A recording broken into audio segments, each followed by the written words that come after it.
Here we are, in one of the Central Virginia Sports Performance lectures. We'll talk about training holistically. There is no magic bullet. It seems that everybody is on this quest to find the most amazing, magical training program that is going to make their athletes uh, superhuman, to be able to jump higher, run faster, be in better condition, and all at the same time and be injury resilient, and it's some sort of magic holy grail of sorts of training.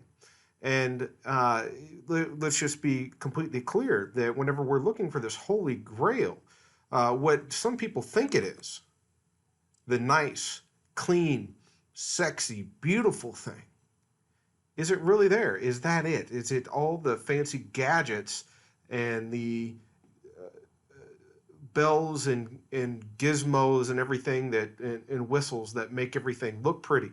Is that where all of the progress and performance is going to lie? Well, most of the times, whenever we focus in on all the bells and whistles or the sizzle or the frivolous things that look sexy, this is what tends to happen, that the results dissipate.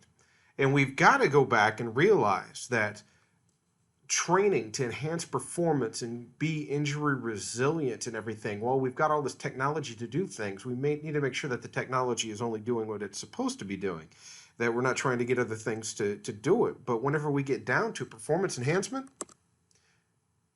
the holy grail is plain. It is simple. It is not sexy. It is just simply training and enhancing performance. But we have to understand the mechanisms through which performance improves. And the spoiler alert here that I've got, guys, is that there is no magic thing.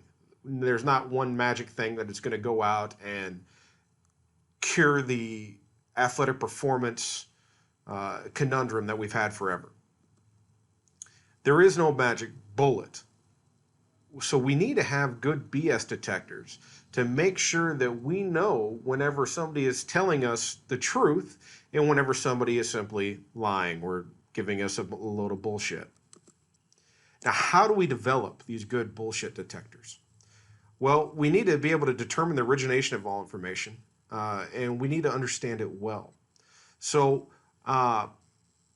where are we going to go to hone these BS detectors to determine the origination of the information, determine what it means, and understand it and how everything interacts? Guys, we're going back to science, when specifically physiology. Realize something, that that the old adage, if something sounds too good to be true, it probably is. Uh, or the athlete, that whoever, they tried this one thing and it caused some magical tremendous result. I'm not discounting that. The athlete was probably very deficient in that to begin with.